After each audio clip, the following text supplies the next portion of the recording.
फलाह बहबूद के ज़्यादा से ज़्यादा काम करे ताकि आवाम के दिलों में अपोजिशन के लिए जगह बन सके। उसने तहरीक इंसाफ के लिए मुश्किलें पैदा करने की बजाय राहें मजीद हमवार कर दी हैं। पाकिस्तान में कोरोना जो मुस्बत केसेज हैं उसकी शरह 6% से भी तजावुज़ कर गई है। सब्सक्राइब करें और बेल दबाएं ताकि कोई खबर रह न जाए।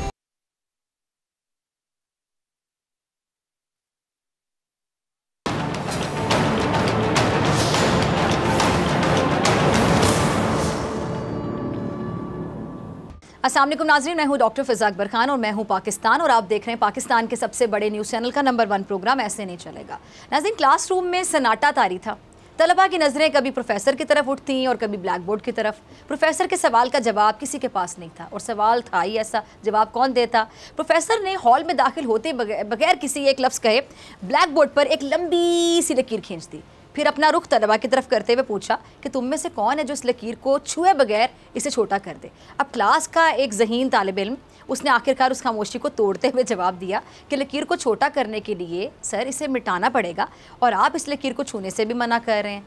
अब बाकी तलबा ने भी गर्दन हिलाकर उसकी तायीद कर दी। अच्छा, प्रोफेसर ने गहरी नज़रों से तलबा को देखा और कुछ कहे बगैर मुस्कुराते हुए ब्लैक बोर्ड पर उस लकीर के नीचे ही उससे बड़ी एक और लकीर खींच दी। अब ऊपर वाली लकीर के सामने ये लकीर छोटी नज़र आ रही थी। अच्छा, प्रोफेसर ने चौक टेबल पर रखते हुए कि आपने आज अपनी ज़िंदगी का कहा कि एक बहुत बड़ा सबक सीख लिया और वो सबक क्या है कि दूसरों को नुकसान पहुंचाए बगैर, उनसे हसद किए बगैर, उनसे उलझे बगैर, उनसे आगे किस तरह निकला जा सकता है। आगे बढ़ने की ख्वाहिश इंसान की फितरत में शामिल है और इस ख्वाहिश की तकमील का एक तरीका यह है कि दूसरे को छोटा बनाने की कोशिश कीजिए, मगर ऐसी सूरत में इंसान खुद बड़ा कभी नहीं होता। और दूसरा तरीका ये कि दूसरों से उलझे बगैर खुद को ताकतवर और बड़ा बनाने पर तवज्जो दी जाए, यानी दूसरों से तसादुम किए बगैर आगे बढ़ना तरक्की का सही तरीका है और ये तरीका फ़र्द के लिए भी बेहतर है और कौमों के लिए भी बेहतर है।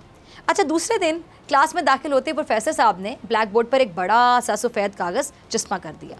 उसके बाद उन्होंने उस सफ़ेद कागज़ के दरमियान में मार्कर से एक स्याह नुक्ता डाला। फिर अपना रुख क्लास की तरफ करते हुए पूछा कि आपको क्या नज़र आ रहा है। अब सब ने एक ही ज़बान होकर कहा कि हमें कागज़ पर एक स्याह नुक्ता नज़र आ रहा है। तालिबे में हैरानगी का इजहार करते रहे कि सर भी कमाल करते हैं, कल लकीर खींची थी, आज नुक्ता बना दिया। उस पर प्रोफेसर साहब ने मुस्कुराते हुए कहा कि हैरत है कि इतना बड़ा सफ़ेद कागज़ अपनी अलग चमक, अपना पूरा वजूद रखता है, लेकिन इसके बावजूद तुम्हारी नज़रों से ओझल रहा और एक छोटा सा स्याह नुक्ता तुम्हें साफ दिखाई दे रहा है। अच्छा, फिर प्रोफेसर साहब ने तलबा को समझाते हुए बताया कि ज़िंदगी में किए गए लातादाद अच्छे काम सफ़ेद कागज़ की तरह होते हैं, जबकि कोई गलती या ख़राबी महज एक छोटे से नुक्ते की मानद होती है।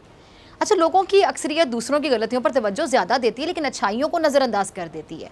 आपकी सारी ज़िंदगी की अच्छाइयों पर आपकी कोई एक कोताही या किसी गलती का एक स्याह नुक्ता लोगों को ज़्यादा साफ दिखाई देता है। आप आधा गिलास पानी का भर कर अगर 100 लोगों से पूछेंगे कि गिलास आधा भरा हुआ है या आधा खाली है, तो कम से कम 80% कहेंगे कि आधा गिलास खाली है और 20% कहेंगे कि आधे गिलास में पानी नज़र आ रहा है। प्रोफेसर ने बात को जारी रखते हुए मज़ीद बताया कि दोनों सूरतों में बज़ाहिर फ़र्क कुछ नहीं पड़ता, लेकिन दर हकीकत ये दो किस्म के अंदाज़ कह लें, अंदाज़े फ़िक्र की जो नुमाइंदगी है ना वो करते हैं। अच्छा, अब एक मनफी और एक दूसरे मुस्बत पहलू की नुमाइंदगी वो बता रहे थे कि करते हैं। कोई मनफी सोच रखता होगा, कोई मुस्बत सोच रखता होगा और अपनी अपनी सोच के मुताबिक आप राय कायम कर लेते हैं। अब जिन लोगों का सोचने को कहते हैं अंदाज़ मनफी होता है, नेगेटिव होता है, वो सिर्फ मनफी रुख से चीज़ों को देखते हैं, जबकि जो पॉजिटिव जहन के लोग होते हैं वो हर चीज़ में पॉजिटिविटी तलाश करते हैं, खैर तलाश करते हैं। अब हमारी ज़िंदगी के जो मामलात हैं उसमें लोगों के रद्द अमल गहरे असरात भी मुरतब करते हैं। लोग क्या कहेंगे, क्या होगा, इसमें लोग क्या कहेंगे, वैसे रिवायती जुमले हमें कशमकश की डगर में मुब्तला कर देते हैं और हम कोई भी फ़ैसला करने से पहले, कोई भी कदम उठाने से पहले हम घबराने लगते हैं और इस सूरत हाल में सिर्फ हम नफसियाती उलझन का शिकार होकर रह जाते हैं। और इसलिए आप मुस्तकबिल में कोई भी काम करें या किसी भी रास्ते का इंतखाब करें तो याद रखें कि आप हर शख्स को मुतमईन नहीं कर सकते। अब नाज़रीन, किस्से से निकल कर हकीकत की दुनिया में आ जाते हैं तो हमें यह अंदाज़ा होता है कि हमारे रहबर एक दूसरे से मुतमईन नहीं है, एक दूसरे को दुश्मन जानकर शिकस्त देने की कोशिशों का सिलसिला जारी है। हमारे रहबर अपनी तर्ज सियासत को बेहतर करके अपनी मंजिल के हसूल की बजाय अपने सियासी हरीफों को निशाना बनाकर मंजिल हासिल करना चाहते हैं, यानी खुद बड़ा बनना चाहते हैं किसी को छोटा दिखाकर। और मैंने क्या कहा कि जो छोटा दिखाएगा किसी को, खुद बड़ा कैसे बन सकता है, कभी भी नहीं बन सकता। और ये क्या चाहते हैं जी कि किसी को तनकीद का निशाना बनाए, किसी को नीचा दिखाया जाए और फिर हम ऊपर आ जाएँ। और वो मंजिल सिर्फ और सिर्फ जो ये पाना चाहते हैं वो सिर्फ इक़्तिदार की कुर्सी है। अब अपोजिशन को अगर इक़्तिदार हासिल करना है तो होना क्या चाहिए? होना ही चाहिए कि वो हुकूमत के साथ ताउन करे, फलाह बहबूद के ज़्यादा से ज़्यादा काम करे, ताकि आवाम के दिलों में अपोजिशन के लिए जगह बन सके। और यही आगे निकलने का असूली तरीका है कि किसी को भी नुकसान पहुँचाए बगैर अपने मकसद को हासिल कर लिया जाए। लेकिन हमारे रहबर ये क्या करते हैं जी, एक दूसरे की खामियों को तो देखते हैं, लेकिन कोई एक दूसरे की अच्छाई को देखने के लिए तैयार नहीं। पीडीएम तो बाकायदा हुकूमती इत्तेहादियों की तरफ नज़रें जमाए बैठी है। यानी मतलब सीधा सीधा ये निकला कि अपोजिशन इत्तेहाद को भी ये लगता है कि हुकूमत गिराने के लिए सबसे ज़्यादा मददगार कोई हो सकता है तो वो सिर्फ हुकूमती इत्तेहादी हैं। अब इसलिए अब चाहे तहरीक अदम एतमाद का मामला हो, इन हाउस तब्दीली की बात हो, या फिर मिनी बजट जैसा इशू, अपोजिशन इत्तेहाद इन तमाम मामलात पर हुकूमत का रास्ता रोकने के लिए हुकूमती इत्तेहादियों की तरफ देखती है। लेकिन सवाल ये पैदा होता है कि पीडीएम अपनी साबिका इत्तेहादी जमातों को मना नहीं सकी, तो ऐसे में वो इत्तेहादी जमातों को इन हाउस तब्दीली लाने पर कैसे मनाएगी? ये एक बड़ा सवाल है। लेकिन अपोजिशन पूरी उम्मीद है, बड़ी कॉन्फिडेंट है कि जो हुकूमती इत्तेहादियों को मनाने का कोई ना कोई रास्ता ढूंढ लेगी। और इसका आगाज़ अयाज सादिक ने जहांगीर तरीन से मुलाकात करके कर दी है, जिस पर हुकूमती तर्जुमानों ने यह एतराज़ भी किया है कि अब नून लीग को जहांगीर तरीन इमरान खान की ATM मशीन नहीं लगते। और हुकूमत का ये एतराज़ इसलिए भी है कि नून लीग के तर्जुमान हो या फिर बज़ाते खुद मरीम नवाज़, ये लोग अपने जलसों में या मीडिया से गुफ्तगू के दौरान जब भी इमरान खान के खिलाफ तनकीद करते थे तो क्या कहते थे? ये तनकीद जहांगीर तरीन और अलीम खान को इमरान खान की ATM कहे बगैर, आपको याद होगा, मुकम्मल नहीं होती थी। लेकिन अब शायद तब्दीली आ गई, वक्त बदल गया, क्योंकि अब अयाज सादिक ना सिर्फ जहांगीर तरीन से मिले बल्कि जहांगीर तरीन ने भी कह दिया कि मेरा जहाज़ किसी भी वक्त कहीं पर भी मुड़ सकता है। तो इस बयान के बाद अपोजिशन की जो सोई हुई उम्मीद है वो एक बार फिर से जाग उठी है। अब अपोजिशन इत्तेहाद अब हुकूमत को ज़ेर करने के लिए हर कहने के हरबा आजमाने को तैयार है और आजमाए चली जा रही है। अब आपने देखा होगा नाज़रीन कि जो अपोजिशन इत्तेहाद है इसमें हुकूमत गिराने की जो बेचैनी है वो बढ़ती चली जा रही है, हर गुजरते दिन के साथ बढ़ती चली जा रही है। और अब एक बार फिर पीडीएम की जो बेचैनी है उसमें इतनी शिद्दत आ गई है जिसकी वजह से नवाज शरीफ की वापसी के लिए हुकूमती कोशिशों का जो तेज़ होना और शहबाज शरीफ को अदालत से नाअहल कराने की तैयारियां भी हो सकती हैं। लेकिन वजूहात का कह लें कि एक मिक्सचर सा बना हुआ है जिस पर पीडीएम अपनी सियासत कर रही है। अब क्या करना है, कैसे करना है, कब करना है, इन सवालात का जवाब तलाश करने के लिए कल मौलाना फजल साहब और शहबाज शरीफ साहब ने एक बैठक लगाई थी। दोनों रहनुमाओं ने आपस में सर जोड़ने के बाद मीडिया से गुफ्तगू भी की थी और हुकूमत के खिलाफ अपना जो लाहे अमल है वो भी बताया था। मौलाना साहब वो शहबाज शरीफ साहब का ज़रा क्लिप होगा, टीम चलाइएगा जी। तो सुना आपने, शहबाज शरीफ साहब हुकूमत के खात्मे के लिए तमाम कानूनी और आइनी रास्ते इख्तियार करने की बात कर रहे हैं और उनकी ये बात बहुत अच्छी है कि वो जो भी कदम उठाना चाहते हैं आइन की हदूद में रहकर उठाना चाहते हैं और होना भी ऐसे ही चाहिए। लेकिन इसके साथ और भी इत्तेहादी जमातें हैं, बिलखुसूस मौलाना साहब की जमात, जिनकी सोच हुकूमत गिराने के लिए नून लीग से मुख्तलिफ हो सकती है। और शायद यही वजह है कि पीडीएम हुकूमत गिराने की जो मुख्तलिफ ऑप्शंस हैं उस पर बात तो करती है लेकिन किसी एक नुक्ते पर इत्तफाक नहीं करती है। और अभी कुछ दिनों पहले मौलाना साहब ने खुद अपनी मुँह ज़बानी इस बात का इकरार भी किया था कि असम्बलियों से इस्तीफ़े देने की जो ऑप्शन है वो 50-50 है। अब इसीलिए ये मुमकिन है, पॉसिबल है कि पीडीएम में शामिल जो जमातें हैं उनकी जो मुख्तलिफ सोच है वो हुकूमत के ख़िलाफ़ कोई भी बड़ा फ़ैसला लेने से अब तक कासिर है। और मौलाना साहब ने भी मीडिया से गुफ्तगू करते हुए क्या कहा था कि जी हुकूमत का तख्ता उल्टाने के लिए हर हरबा इस्तेमाल करने पर गौर जारी है। लेकिन लग ऐसा रहा है कि मौलाना समेत अपोजिशन इत्तेहाद को शायद ये लगता है कि गौर ऑप्शंस में से जो जिन ऑप्शंस पे गौर किया जा रहा है, ज़ेरे गौर ऑप्शंस, उनमें से अगर लॉन्ग मार्च या फिर धरने की ऑप्शन को अपनाया जाता है तो शायद मुमकिन है कि पीडीएम को इसमें कामयाबी ना मिले, क्योंकि इमरान खान साहब ने नून लीग की हुकूमत के ख़िलाफ़ सबसे बड़ा और तारीखी धरना दिया था, आपको याद होगा। लेकिन इसके बावजूद इमरान खान नून लीग की हुकूमत को गिरा सके थे, नहीं गिरा सके थे। तो ये मिसाल सामने देखकर मुमकिन है कि पीडीएम धरने के ऑप्शन को तो अपना हथियार बनाए लेकिन इस पर मुकम्मल जो कहते हैं ना इन्हिसार करना वो ना करे। और अब रही बात अदम एतमाद की तहरीक की या फिर ये जो इन हाउस तब्दीली है, तो इन पर भी अपोजिशन की जो इत्तेहादी जमातें हैं वो एक दूसरे पर एतबार करने को बिल्कुल भी तैयार नहीं है। क्यों? क्योंकि chairman senate, deputy chairman senate के इंतखाब में अपोजिशन अक्सरियत के बावजूद, आपको याद होगा, हार गई थी। अपोजिशन का मुकाबला अपोजिशन से ही हो रहा था। और अब ऐसी सूरत हाल से बचने के लिए शायद मौलाना साहब के जहन में एक ये प्लान या मंसूबा चल रहा है कि किसी तरीके से हुकूमती इत्तेहादियों को इमरान खान से अलग किया जाए। अब इसलिए मौलाना ने हुकूमती इत्तेहादियों से मुखातिब होकर कहा है कि हुकूमती इत्तेहादियों को ये सोचना होगा कि उनका इत्तेहाद मुल्की मुफाद में नहीं, मुल्की मुफाद के ख़िलाफ़ जा रहा है। यानी मौलाना सब सीधा सीधा हुकूमती इत्तेहादियों को जगाना चाहते हैं कि जाग जाएँ। अब यही काम एहसन इकबाल साहब भी करते हुए नज़र आ रहे हैं। ज़रा एहसन इकबाल साहब का क्लिप चलाइएगा। जी, तो सुना आपने एहसन इकबाल साहब को। वो ये समझते हैं कि हुकूमती इत्तेहादियों को अपने ज़मीर जगाने की ज़रूरत है और उन्हें ऐसा आवाम के लिए करना होगा। अब ना से मौजूदा सियासत का खेल महंगाई की पिच पर ही खेला जा रहा है और इसी महंगाई की आड़ में नून लीग हुकूमत के इत्तेहादियों को हुकूमत से अलहदा करना चाहती है। अच्छा, एक बात हकीकत है कि कोई भी जमात हो या कोई भी सियासी रहनुमा हो, उसको अपने हल्के की आवाम को फेस तो करना है। कहाँ जाएगा वो? फेस करेगा। और जाहिर सी बात है कि हुकूमती इत्तेहादियों को भी अपने हलकों में तो जाना ही है। अब ऐसे में जहाँ महंगाई के मामले पर हुकूमत पर अवामी हलकों की जानिब से बाकायदा तनकीद हो रही है, तो वहीं पर हुकूमती इत्तेहादियों को भी इस वजह से तनकीद का सामना करना पड़ रहा है। और शायद यही अवामी दबाव के MQM पाकिस्तान ने मिनी बजट की मंजूरी के लिए अपनी हुकूमती जमात के आगे कुछ शराइत भी रख दी थी कि अगर हुकूमत ने अपनी इस इत्तेहादी जमात की शर्तें पूरी नहीं की तो फिर ऐसी सूरत में MQM पाकिस्तान ने साफ साफ हुकूमत को बता दिया कि वो किसी सूरत मिनी बजट को पास कराने में हुकूमत का साथ नहीं देगी।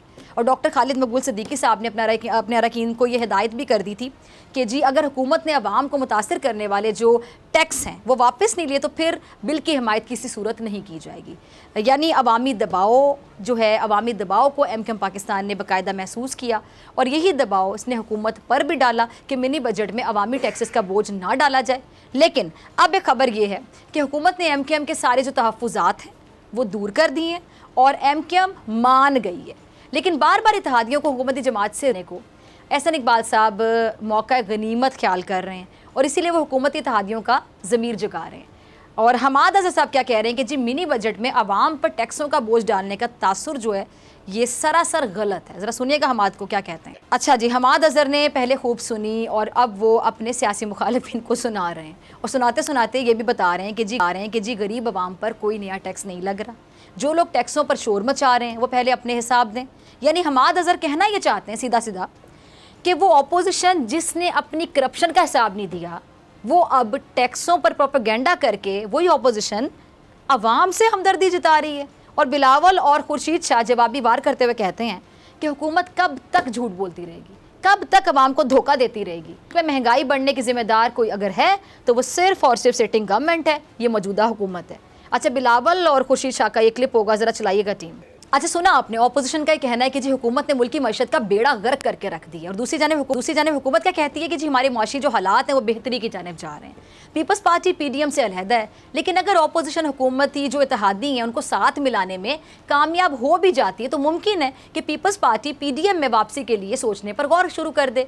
क्योंकि ये बात तो पीपल्स पार्टी भी जानती है ना कि वो अकेले एहतजाज तो कर सकती है, लेकिन हुकूमत को अकेले तनहा ज़्यादा देर तक टफ टाइम नहीं दे सकती। अब ज़राए का ये भी कहना है कि अदम एतमाद की जो तहरीक है वो PDM पहले लाएगी और अगर वो कामयाब नहीं होती है तो फिर ऐसी सूरत में लॉन्ग मार्च होगा। और अदम एतमाद की तहरीक तो इसी सूरत में कामयाब होगी जब ऑपोजिशन इकट्ठे होकर हुकूमत का मुकाबला करे। अच्छा, ऑपोजिशन हुकूमत के इत्तेहादियों का जो पिलर है ना वो गिरा कर ही क्लियरली या वाज़े तौर पर इन हाउस तब्दीली ला सकती है। और इत्तेहादी जमातों के अलावा पीपल्स पार्टी का भी अदम एतमाद की तहरीक में किरदार इसलिए अहम होगा क्योंकि वो PDM से अलग अपनी अलहदा अपोजिशन कर रही है। जब पीपल्स पार्टी को भी यकीन हो जाएगा कि अदम एतमाद की तहरीक का वार कामयाब हो जाएगा तब वो भी इस तहरीक का हिस्सा बन जाएगी। क्योंकि सियासत में आपको पता है कुछ भी हो सकता है, कुछ भी मुमकिन है कभी भी। लेकिन जहाँ हुकूमत के इत्तेहादियों के साथ तहरीक इंसाफ के नाराज़ शख्सियत को अपने साथ मिला रही है, जिन्होंने तहरीक इंसाफ को बनाने और खड़ा करने में किरदार अदा किया है। अच्छा, मुर्तज़ा वहाब उन लोगों को बाकायदा तनकीद का निशाना बना रहे हैं। ज़रा क्लिप चलाइएगा मुर्तज़ा वहाब का। अच्छा जी, सुना आपने, मुर्तज़ा वहाब क्या कह रहे हैं कि जी इमरान खान अपने उन लोगों को फ़ायदा पहुंचा रहे हैं जिन्होंने माजी में उनकी जमात को खड़ा करने में अपना किरदार अदा किया। और मुर्तज़ा ने ATM रहनुमाओं का जिक्र किया जिनमें से अहम पीपल्स पार्टी जहांगीर तरीन को भी कहती है। और जहांगीर तरीन इस वक्त नून लीग और PDM के लिए आपको पता है कि उम्मीद की बाकायदा एक किरण बन गए हैं। लेकिन इसके बावजूद मुर्तज़ा वहाब ने इमरान खान और उनके जो करीबी साथी हैं उन पर तनकीद की। अब उनका कहने का जो मकसद है वो वैसे मुर्तज़ा वहाब भी बेहतर बता सकते हैं, लेकिन ख्वाजा आसिफ साहब के बकौल वो ये जानते हैं कि हर बहरान के जो ज़िम्मेदार हैं वो वज़ीर आज़म है। ज़रा चलाइएगा इनका क्लिप। सुना आपने। अब नाज़रीन, हर तरफ अफरा तफरी मची हुई है, हर कोई एक दूसरे को कुचल कर बाकायदा कुचल कर अपना अपना मकसद हासिल करना चाहता है और इसीलिए किसी को किसी की कोई खूबी नज़र नहीं आ रही। रहबर सियासी शतरंज को ज़रूर खेलें, लेकिन इस खेल में ना कहीं अवाम के साथ भी खिलवाड़ हो रहा है, जो आप लोगों को नज़र नहीं आ रहा। काश आप लोगों को नज़र आए। जब ये नज़र आएगा तो इस खिलवाड़ को अब बंद होना चाहिए, क्योंकि ऐसे नहीं चलेगा। मिलते हैं ब्रेक के बाद।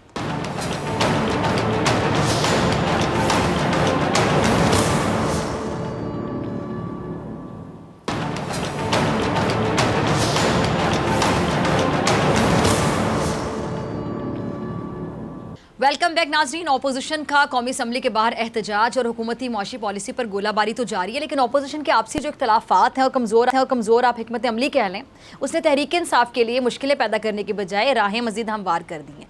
कभी नवाज शरीफ की वापसी की शर्त, कभी सेनेट इलेक्शन पर इख्तलाफात और एक दूसरे पर इल्ज़ामात। अगर ऑपोजिशन इसी तरह आपस में लड़ती रहेगी तो अवाम में इनके अवाम दोस्त होने के दावे किस हद तक मकबूल होंगे? क्या ये ऑपोजिशन वाकई ऑपोजिशन है या ये एहतजाज सिर्फ आवाम की आंखों में धूल झोंकने के लिए किया जा रहा है? इन तमाम मामलों पे आज गुफ्तगू करने के लिए मेरे साथ मौजूद मेहमान मौजूद हैं। सीनियर तजियाकार सईद काजी साहब, बहुत शुक्रिया वक्त देने के लिए। सईद काजी साहब, पीपल्स नून लीग कभी एक दूसरे पर लफ्जी गोलाबारी करती है, कभी हुकूमत पे करती है, तो क्या ये जो अपोजिशन की आपस की दरारें ये तहरीक इंसाफ की हुकूमत के खिलाफ अपोजिशन की कमजोरी की निशानदेही नहीं कर रही हैं? देखिए, कमजोरी तो हुकूमत में भी है और अपोजिशन में भी है, और कमजोरी का ऐद है और कमजोरियां ही चल रही हैं। अब बुनियादी तौर पर ये कहीं और क्वालिफाई करने के लिए काबिल कर रहे हैं। उसकी वजह यह है कि बजाय मुझे ये लगता है कि मुस्लिम लीग नून ने जो अपना बयानिया अख्तियार किया था, अब मुमकिन नहीं रहा कि उनको उनके साथ किसी किस्म का हाथ मिलाया जाए। तो अब पीपल्स पार्टी जो है वो मुस्लिम से दूरी बनाए रखेगी और दूरी बना के एस्टेब्लिशमेंट के सामने जो है वो समझ ले कि सुरखरू होने की कोशिश करती रहेगी, क्योंकि और तो कोई पॉलिटिकल ना मूवमेंट है ना रही है। तो मेरे ख्याल में ये दरारें रहेंगी और पीपल्स पार्टी के लिए मुस्लिम लीग नून जो है वैसे भी इसके साथ हाथ मिलाना, जो पीपल्स पार्टी की बर्बादी हुई है नजरियाती तौर पर, वो मुस्लिम लीग नून के साथ जो एक किस ऑफ डेथ था इसके लिए, क्योंकि जो इसकी जो मुस्लिम लीग नून का वजूद ही पीपल्स पार्टी को खत्म करने के लिए बनाया गया था। तो इसलिए जो बददिल हुआ है पीपल्स पार्टी का वर्कर, वो ऊपर लीडरशिप की जो ऊपर से उन्होंने मसलिहतें की हैं, वो भी एक वजह है। लिहाजा आने वाले दिनों में मुस्लिम लीग नून से पार्टी दूर रहेगी और एस्टेब्लिशमेंट और पंजाब में जो है वो अपना बेस बनाने की जिस तरीके से भी है वो कोशिश करेगी। ठीक है। अच्छा काजी साहब, ये तहरीक इंसाफ की हुकूमत को जो मुल्क में महंगाई कंट्रोल करने में बड़ी मुश्किलात पेश आ रही हैं, दुश्वारियां पेश आ रही हैं, और अपोजिशन के मुताबिक इमरान खान साहब ही असल जिम्मेदार हैं, लेकिन एक मौक़िफ़ ये भी है कि जी इमरान खान दर हकीकत अपने इत्तेहादियों और जो करीबी साथी हैं उनके हाथों मजबूर हैं, जो उनके विजन के तहत काम नहीं कर रहे हैं। आपका क्या ख्याल है? नहीं, मैं नहीं समझता कि ये उनका जो उज़र है ये दुरुस्त है। बेसिकली महंगाई इस निज़ाम के अंदर बिल्ट इन है। महंगाई जो है, देखें, आपने अपनी एग्जीक्यूटिव ब्रांच के से अपनी मैशत ले ली है। अब ये मैशत इंटरनेशनल से जो सेंट्रल बैंकर्स हैं वो चलाते हैं, या यहाँ पर भी बैंकर्स चलाते रहे हैं। पहले ये कौन है? शौकत तरीन साहब तो कोई इलेक्टेड नहीं थे ना, ये तो उनको तो लाया गया और उनको सेनेट में जगह दे दी गई। इससे पहले हफीज शेख साहब थे। तो अब ये इसलिए ये जो मैशत है ये अगली हुकूमत हो, पिछली हो, आने वाली हो, ये इस निज़ाम के तहत महंगाई जो है, जिसे सप्लाई साइड इकोनॉमी आप कहते हैं, या जिसे ट्रिकल डाउन थ्योरी कहते हैं, या ये जो माशी निज़ाम राइज है, इसमें अब अमेरिका मैं किसी का डिफेंस नहीं कर रहा। मैं ये एक जो जमीन पर सूरत हाल है वो बता रहा हूँ कि महंगाई तो आप जो है वो अपने मुल्क में जो बाइडेन भी नहीं खत्म कर सकता, सेठों ने करनी है, उन्हीं के पास हर चीज़ है, ज़राए पैदावार उनके पास है। तो जिस वक्त तक रियासत को आपने जब माइशत से निकाल लिया है तो प्राइवेट सेक्टर को दे दिया है, तो उससे फिर वो तो महंगाई करेगा। तो ये इनकी नजरियाती खामी है और निजामाती खामी है, और ये इनकी भी खामी है, खान साहब की भी। ये ज़ाहिर है we will hold him responsible, क्योंकि आइन तो आपको अलाउ नहीं करता इस तरह की मैशत चलाने पे। जी ठीक है। अच्छा सईद काजी साहब, इसमें एक और चीज़ मैं ऐड करना चाहूँगी और आप यकीनी तौर पे अग्रीड होंगे इस बात से कि जो दावे थे ना वो भी बहुत ज़्यादा थे तहरीक इंसाफ के, हुकूमत में आने से पहले भी और हुकूमत में आने के बाद भी। मतलब दावे बहुत बड़े बड़े किए गए। अब जो तहरीक इंसाफ की हुकूमत की अगर अब तक की कारकर्दगी परफॉर्मेंस की बात की जाए, अवामी राय को देखा जाए, तो आपको क्या लगता है कि इस हुकूमत ने जो बड़े बड़े वादे किए, दावे किए, क्या उसके मुताबिक हुकूमत परफॉर्म कर पाई है? और आने वाले इलेक्शन में तहरीक इंसाफ की अब आप क्या पोजिशन देख रहे हैं? देखिए, कोई दावे कभी कोई भी कर नहीं पाया, ये भी नहीं कर पाए। जो आइंदा आने वाले आजकल दावे कर रहे हैं वो भी नहीं कर पाएंगे, क्योंकि मैंने जैसे अर्ज किया ना कि सिस्टेमिक फेलियर है। और इस वक्त हमारी जो तीनों पॉलिटिकल पार्टीज हैं वो एक ऐसे निज़ाम पर उनका कंसेंसस हो गया है जो अमूमी तौर पर एंटी पीपल है, रिग्ड है, 1% लोगों के मफाद में उस्तवार है। इस पे अगर किसी चीज पे अपोजिशन और गवर्नमेंट का इत्तेफाक है तो इस रिग्ड माशी निज़ाम पे है, एक धांधली ज़दा माशी निज़ाम पे इनका इत्तेफाक है। ये 1% लोगों की मैशत है। तो इस वजह से पहले एक आएगा वो जो है वो झोली में लोगों की बदुआएं लेके चला जाएगा, फिर दूसरा आएगा जी मैं अपनी झोली फैलाता हूँ, मैं आता हूँ, फिर अपनी झोली में वो आएगा। जब तक आप एक यानी निज़ाम को बदलते नहीं है, इससे लड़ाई नहीं करते, कार्टल्स को नहीं तोड़ते, आर्मी कार्टल्स लड़ाई नहीं करते, तो महंगाई इमरान खान क्या 10 इमरान खान भी खत्म नहीं कर पाएंगे। ठीक है। अच्छा, महंगाई मार्च हो, मिनी बजट हो, मतलब कोई भी हुकूमत के खिलाफ एहतजाज हो या अब ये इन हाउस तब्दीली की जो चहम गोइयाँ हो रही हैं, तो सैयद कैसर साहब अपोजिशन का एहतजाज क्या कुछ हासिल कर पाएगा? क्योंकि अपोजिशन ने भी बड़े बड़े दावे किए, तारीख पे तारीख दी, तारीख पे तारीख देने की भी एक अलग तारीख है, तो फिर अवाम का एतमाद तो उनसे भी उठा है। नहीं, डिस्क्रेडिटेड है ना। देखे ना, मुस्लिम लीग नून ने मजमूई तौर पर अगर पंजाब भी शामिल कर लें तो 35 साल हुकूमत की इस मुल्क में। पीपल्स पार्टी भी आती रही है, पहला दौर जुल्फ़िकार अली भुट्टो का था, वो 77 में खत्म हो गया 5 जुलाई को, और बाद में 2-3 दफा पावर मिली। तो ये बेसिकली अपोजिशन भी क्रेडिटेड है, इसलिए लोग इसके पीछे नहीं निकल रहे, और जो ये तहरीक नहीं बनती क्योंकि लोग इनका एतबार करते, वो ये समझते हैं कि ये हमारे लिए नहीं निकल रहे, इनके अपने मसाइल हैं। तो इसलिए दोनों तरफ जो है वो ये इससे हुकूमत की तरफ भी, और कोई बड़ा पावर शो हमने नहीं देखा। लोगों को पैसे के लालच पे लाया जाता है, वोट इवन बिकते हैं 2-2, 3-3 हज़ार रुपए में, लोग इतने बददिल हैं। तो इस वक्त ये अवामी सियासत का दौर नहीं है, ये माल बनाने का, खाने का और इलेक्शन में माल लगाकर जीतने का दौर है। जी अच्छा, यानी फिर उम्मीद किससे रखी जाए सईद काजी साहब? अगर इमरान खान साहब खुदा न खासा परफॉर्म वाकई नहीं कर पाते, क्योंकि बहुत से लोगों की उम्मीद थी इनसे, तो फिर पीछे फिर क्या रह गया? वही 2 खानदान, आप क्या देखते हैं फिर आगे? देखिए, मैं आपको देखता हूँ, आप अगर दुनिया में नजर अपने हमसाये में नजर डालें, किसानों की जो मूवमेंट थी उसमें कोई पॉलिटिकल पार्टी को उन्होंने नहीं आने दिया, और खुद लड़ाई लड़ी और अब ये लड़ाई लड़ रहे हैं।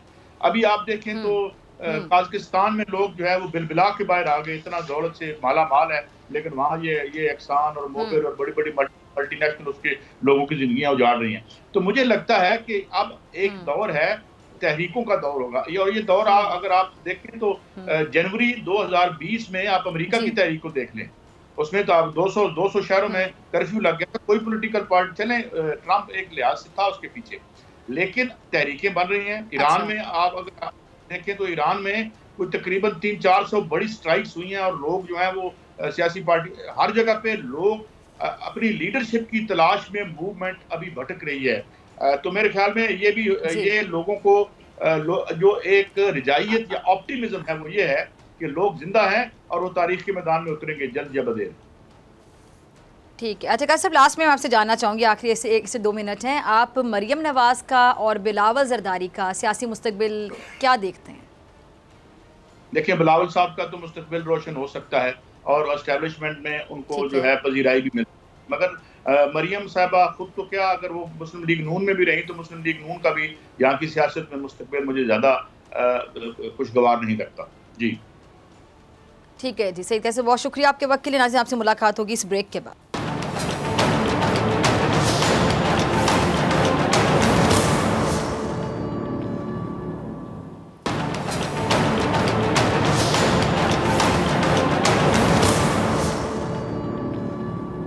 वेलकम बैक नाजरीन। दुनिया भर की तरह पाकिस्तान में भी कोविड-19 का नया वेरिएंट ओमिक्रॉन तेज़ी से अपने पंजे गाड़ना शुरू हो गया है। मुस्बत केसेस की जो शरह है उसमें तेज़ी से इजाफा देखने में आ रहा है। आलमी इदारा सेहत की जानिब से कोरोना वायरस के बारे में जारी होने वाली जो ताज़ा तरीन रिपोर्ट है उसमें यह बताया गया है कि गुज़िश्ता हफ्ते आलमी वबा से मुतासर होने वालों की जो तादाद है उसमें तकरीबन 55% इजाफा हुआ है, 55%, जबकि पाकिस्तान में कोरोना जो मुस्बत केसेस हैं उसकी शरह 6% से भी तजावुज़ कर गई है। और मुल्क में आखिरी बार 6% से ज़्यादा जो कोरोना मुस्बत केसेस हैं वो 8 सितंबर 2021 को रिकॉर्ड हुए थे, और इस रोज़ पाकिस्तान में आलमी वबा से 84 अफराद ज़िंदगी की बाजी भी हार गए थे। इस तमाम तर सूरत हाल में बात करने के लिए मेरे साथ मुअज़्ज़िज़ मेहमान मौजूद हैं, chairman course doctor Ataur Rahman साहब। डॉक्टर साहब, बहुत शुक्रिया वक्त देने के लिए। डॉक्टर साहब, कोरोना का जो नया वेरिएंट अब ये ओमिक्रॉन पाकिस्तान में भी तेज़ी से अपने असरात दिखाने लगा है, और ये जो मस्बत केसेस उसमें इजाफा भी हो रहा है, तो ओमिक्रॉन मजीद कितनी खतरनाक शक्ल इख्तियार कर सकता है? क्योंकि इस वेरिएंट के बारे में ये भी कहा जा रहा है कि ये बहुत ज़्यादा आपको इन्फेक्शन नहीं करता है, मतलब बहुत ज़्यादा सिम्टम्स नहीं होते हैं, बहुत से लोग घर पे भी ठीक हो जाते हैं, उनको हॉस्पिटल भी नहीं जाना पड़ता। बिस्मिल्लाहिर्रहमानिर्रहीम। बात यह है कि इसमें जो अमवात की शरह तो कम है, लेकिन फैलाव इसका कहीं ज़्यादा है डेल्टा के मुकाबले में, जिसकी वजह से ओवरऑल जो अमवात हैं और शदीद बीमारियां हैं वो इससे मुतवक्का है कि कहीं ज़्यादा होंगी डेल्टा के मुकाबले में। ये 500% ज़्यादा तेज़ी से फैलता है और इस वजह से बहुत ज़्यादा तेज़ी से आपने देखा कि पाकिस्तान में ही एक हफ्ते के अंदर कितनी तेज़ी से इसने छा गया है, ये डेल्टा को इसने दबा दिया है। और कराची में तो बहुत ही हालत आउट ऑफ कंट्रोल हो गई है, कोई 21% पॉजिटिविटी रेट है और ये 25 की तरफ जा रहा है, 25-30% की तरफ। मुल्क का एवरेज जो आपने बताया 6% है, लेकिन कराची में 21% तक पहुंच चुका है। और तो इस वजह से 2 हफ्ते के अंदर अंदर आपके हॉस्पिटल्स पे प्रेशर पड़ना शुरू हो जाएगा और हालात अगर हमने फौरी तौर पे एक्शन नहीं लिया सिंध गवर्नमेंट ने, तो हालात बिल्कुल बेकाबू हो सकते हैं कराची के। डॉक्टर साहब, ये आपने जो कहा फौरी तौर पे एक्शन नहीं लिया, अगर ज़रा इसको ये तफसीलात ज़रा बता दीजिएगा कि फौरी तौर पे एक्शन लेने से मुराद आपकी कि SOPs पे अमल दरामद होना चाहिए वहाँ पे, या क्या आप कहना चाह रहे हैं जिन लोगों ने वैक्सीन नहीं लगवाई वो वैक्सीन लगवाएं? जी नहीं, हुकूमत को तो चाहिए कि फौरी तौर पर 2 हफ्ते के लिए कम अज़ कम, मेरी एडवाइस तो ये होगी कि स्कूल्स, कॉलेजेस और यूनिवर्सिटीज़ को फौरी तौर पर 2 हफ्ते के लिए बंद कर दें, शादी हॉल्स को बंद कर दें, रेस्टोरेंट्स के ऊपर टाइमिंग की पाबंदी लगा दें, ट्रैवल के ऊपर रिस्ट्रिक्शंस कर दें, बसें जो हैं उनमें गैप से लोग सफ़र करें, SOPs को जिस हद तक एक सीट छोड़कर एक सीट, जी हाँ। और फिर इसी तरह हवाई जहाज़ में हुकूमत को चाहिए कि एक सीट छोड़कर एक सीट जो पहले हो रहा था उसी तरीके से हवाई जहाज़ में भी ट्रैवल की रिस्ट्रिक्शंस करें और SOPs के ऊपर जिस हद तक अमल दरामद कर सकते हैं वो करें। रात को शॉपिंग के टाइमिंग जो है उसको कम कर दें, शाम को 6 बजे तक कर दें या 7 बजे तक कर दें, ताकि और मजमा जमा ना पाए, और जिस हद तक रोक सकते हैं उसको रोकें। और हॉट जो स्पॉट्स हैं मुल्क के अंदर, वहाँ पे फौरी तौर पे सीलिंग करनी पड़ेगी ताकि चीज़ें जो हैं वो वापस हम कंट्रोल कर पाएँ। अच्छा डॉक्टर साहब, कुछ लोग बड़े कंफ्यूज हैं, वो इस तरह के सवाल पूछते हैं कि जी बूस्टर डोज के बारे में कहा जाता है बूस्टर डोज लगवानी बड़ी ज़रूरी है, तो जिन लोगों ने अपनी वैक्सीन की दोनों डोजेज़ कंप्लीट मतलब लगवा ली हैं, दोनों डोजेज़ लगी हुई हैं, तो क्या वो भी खुद को सेफ समझ सकते हैं या उनके लिए भी बूस्टर डोज लगाना बहुत ज़रूरी है? नहीं, अगर उनको वैक्सीन की दोनों डोजेज़ लगाए हुए 5-6 महीने हो चुके हैं तो उनको यकीनन बूस्टर डोज लगवानी चाहिए, और जो भी बूस्टर डोज मिले वो लगवानी चाहिए। और जिनको 5-6 महीने नहीं हुए उनके लिए भी ज़रा थोड़ा गाइड कर दीजिएगा। उनको चाहिए कि अपना ब्लड टेस्ट कर लें, अगर जिसको 2-3 महीने हुए हैं, और फिर उसमें फ़ौरन पता चल जाता है कि आपके जिस्म में एंटीबॉडीज़ हैं या नहीं, और अगर आप एंटीबॉडीज़ कम हो गई हैं तो आपको भी फिर दोबारा बूस्टर डोज लगवानी चाहिए, क्योंकि ये जो है ये इसके अलावा कोई प्रोटेक्शन नहीं है। हालांकि वैक्सीन की एफिशिएंसी जो है वो भी कम हो गई है अब काफ़ी, क्योंकि ये कई दफ़ा शक्लें बदल चुका है, और वैक्सीन ओरिजिनल चाइनीज़ वायरस के लिए तैयार हुई थी, उसके बाद तो इसे बहुत सी दफ़ा म्यूटेशंस हो चुकी हैं, लेकिन इसके बावजूद फिर भी काफ़ी हद तक आपको प्रोटेक्शन मिलती है। लेकिन जो लोग बूस्टर डोज लगवा रहे हैं या वैक्सीनेटेड हैं वो भी बहुत बड़ी तादाद में बीमार पड़ रहे हैं, बस शदीद बीमारी से महफूज हैं लेकिन वो भी बीमार पड़ रहे हैं। अच्छा डॉक्टर साहब, कुछ लोग कंफ्यूज भी हैं क्योंकि अगर लाहौर की मैं बात करूं तो स्मॉग भी है और आपको पता है कि लोग वैसे भी बीमार हो रहे हैं, सर्दी आती है तो हमेशा लोग बीमार होते हैं, सर्दियों से पहले अक्सर लोगों को ज़ुकाम होता है, नज़ला होता है, बुखार भी होता है, तो बहुत से लोग कंफ्यूज हो जाते हैं कि जिनको बहुत कम सिम्टम्स आ रहे हैं, लाइक मतलब किसी को ज़ुकाम है, फ्लू है, खांसी है, गला ख़राब है, तो लोग कन्फ्यूज़ होते हैं कि क्या ये कोरोना है या ये स्मोक की वजह से हो रहा है, ये एलर्जी भी हो सकती है या सर्द मौसम आ रहा है तो उसकी वजह से ये हो रहा है, तो फिर वो टेस्ट के लिए नहीं जाते हैं। तो ज़रा ये भी गाइड कर दीजिएगा कि टेस्ट कब करवाना चाहिए, या आपको कैसे पता चले कि क्या ये कोरोना के सिम्टम्स हैं या कोई और सिम्टम्स हैं, तो आप टेस्ट कब करवाएं? इसके बहुत आसान है, टेस्ट किट्स बाज़ार में मिल रही हैं, आप टेस्ट अपने आप खुद टेस्ट कर सकते हैं किट लेकर, उसमें इंस्ट्रक्शंस होती हैं, या फिर आप किसी भी क्लिनिक के थ्रू टेस्ट करा लें और कंफर्म कर लें, क्योंकि अगर आपको ये कोरोना है और आपके बुज़ुर्ग करीब रहते हैं तो ज़्यादा ख़तरा उन बुज़ुर्गों को है और बच्चों को है जिनको आप ट्रांसफ़र कर सकते हैं, और वो फिर शदीद बीमारियों में मुब्तला हो सकते हैं। तो अगर आपको ज़रा भी शुबा हो कि आपको ये कोरोना तो नहीं है तो फौरी तौर पे आपको अपना टेस्ट कर लेना चाहिए या करा लेना चाहिए बाहर क्लिनिक से, ताकि आप दूसरे लोगों को इन्फेक्ट ना करें।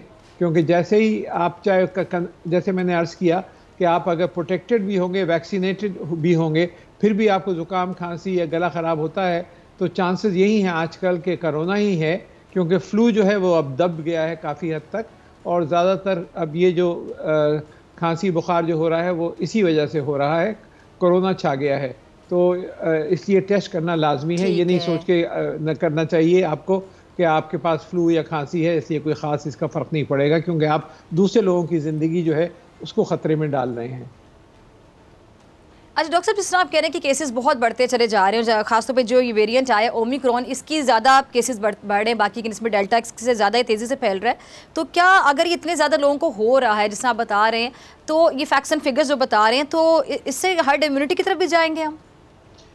जी बिल्कुल, अगर आप वो तो जब जाएंगे जब आपके 80% के करीब पॉपुलेशन अगर मुब्तला हो जाती है तो फिर हर्ड इम्यूनिटी की तरफ जाएंगे।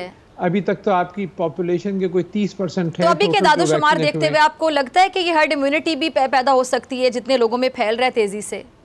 अभी तो फिलहाल आप कम से कम 1.5 साल दूर हैं हर्ड इम्यूनिटी की सिचुएशन से, लेकिन जो ज़्यादा ख़तरनाक बात है कि एक नया वेरिएंट अब और आ गया है जो डेल्टा मिक्रॉन के नाम से है, और उसमें डेल्टा की तरह अमवात की शरह और शदीद बीमारी की तरह बहुत ज़्यादा है और ओमिक्रॉन की तरह फैलाव ज़्यादा है। तो उसका कॉम्बिनेशन आ गया है जो साइप्रस में अभी चंद दिन पहले ही डिस्कवर हुआ है, और वो अगर यहाँ पर आता है और फैलना शुरू हो जाता है तो फिर बहुत ही वाकई बहुत ज़्यादा ख़तरनाक, क्योंकि उससे अमवात भी की शरह भी बहुत बढ़ जाएगी। तो ख़तरे की घंटी इस वक्त बजनी शुरू हो गई है। अच्छा डॉक्टर साहब, ये अब जिस तरह लोगों ने वैक्सीनेशन करवाई, पहले ये आया फिर अपनी शक्ल चेंज करता रहा, म्यूटेशन करता रहा, म्यूटेट करता रहा, और ये बाइस्ता ऐसा कभी ओमिक्रॉन, डेल्टा, इस तरह डिफरेंट वेरिएंट्स आते रहते हैं। तो जो वैक्सीनेशन है, क्या फिर हर कोई अपनी एंटीबॉडीज़ का टेस्ट करेगा, 3-4 महीने के बाद हर कोई बूस्टर डोज लगाएगा, इसी तरह चलता रहेगा सिलसिला जब तक कोरोना को बाकायदा शिकस्त नहीं दे दी जाएगी दुनिया भर में? जी बिल्कुल, अब आपको इसके साथ जिंदा रहना सीखना पड़ेगा। ये जो है ये शक्ल बदल के हर 2 महीने 3 महीने बाद नई शक्ल से आएगा। पुराने वाली वेरिएंट दब जाया करेंगे, नया वेरिएंट आ जाया करेगा, और दुनिया में जब तक 80% के करीब और उसको दबाने के लिए बूस्टर डोज का सहारा लिया जाएगा, और बूस्टर डोज का सहारा लिया जाएगा या वैक्सीनेट करना पड़ेगा आपको। मसला ये है कि अफ्रीका में तो सिर्फ 80% लोग वैक्सीनेट नहीं हुए हुए, क्योंकि वैक्सीन अवेलेबल नहीं है। कुछ ममालिक ने होर्डिंग कर ली है, तो उसकी वजह से वैक्सीन अवेलेबल नहीं है। तो अगर दूसरी जगह कंट्रोल भी हो जाता है तो दुनिया के किसी भी कॉन्टिनेंट में मौजूद रहेगा, तो ये शक्ल बदल के आता रहेगा और फिर छाता रहेगा दूसरी जगहों पर। अच्छा डॉक्टर साहब, ये हुकूमत की जानिब से आपको क्या लगता है कि मज़ीद इक़दाम करने की ज़रूरत है, जैसे कि बाकायदा कैंपेन चलाई जाए, दोबारा लोगों को आगाह किया जाए, आगाही मुहिम चलाई जाए, क्योंकि लोगों ने मास्क पहनना बिल्कुल छोड़ दिया है। जिसने वैक्सीन लगवा ली है तो उसको लगता है कि अब बस कोरोना का तो खात्मा हो चुका है, उसको तो कोरोना हो ही नहीं सकता, शायद दुनिया से भी ख़त्म हो गया। मुझे बहुत कम लोग नज़र आते हैं जो मास्क पहन कर बाहर फिर रहे होते हैं, और अगर किसी को कह दिया जाए, पूछ रहे तो कहते हैं हमने वैक्सीनेशन करवाई हुई है, हम वैक्सीनेटेड हैं। हाँ बिल्कुल, कैंपेन करनी चाहिए हुकूमत को भी, जिसमें सिंध हुकूमत को भी करनी चाहिए और फेडरल गवर्नमेंट को कराची के लिए या सिंध के लिए, और बाकी प्रोविंशियल गवर्नमेंट्स को अपने अपने सूबों में करनी चाहिए कैंपेन्स, ताकि लोगों में अवेयरनेस पैदा हो कि अभी भी बहुत ज़बरदस्त ख़तरा है, क्योंकि इससे अमवात ज़्यादा होंगी। लोग समझते हैं कि इससे सीरियस नहीं है, अमवात इसलिए ज़्यादा होंगी क्योंकि इसका फैलाव 5 गुना ज़्यादा है। परसेंटेज जो है वो कम है, लेकिन क्योंकि फैलाव ज़्यादा है तो वो उसको सुपरसीड कर जाता है परसेंटेज को, और अल्टीमेटली जो प्रेशर है हॉस्पिटल्स के ऊपर वो ज़्यादा पड़ने का चांस है। तो इस वजह से फौरी तौर पे लॉकडाउन की सिचुएशन में जाना पड़ेगा हमें। स्मार्ट लॉकडाउन जो हैं वो बहुत ज़्यादा करने पड़ेंगे ताकि कंट्रोल हो जाए। वो सारे जो मेजर्स जो मैंने आपको बताए वो सब हुकूमत को फौरी तौर पे लेने चाहिए, सूबाई हुकूमतों को लेने चाहिए। ठीक है जी डॉक्टर साहब, बहुत शुक्रिया आपके वक्त के लिए। इसी के साथ डॉक्टर फ़िज़ा अकबर खान को आपसे मुलाकात होगी इंशाल्लाह कल सेम टाइम सेम चैनल। अगर ज़िंदगी ने वफ़ा की, दुआओं में याद रखिएगा, अपने प्यारों का बहुत ख्याल रखिएगा। अल्लाह निगहबान।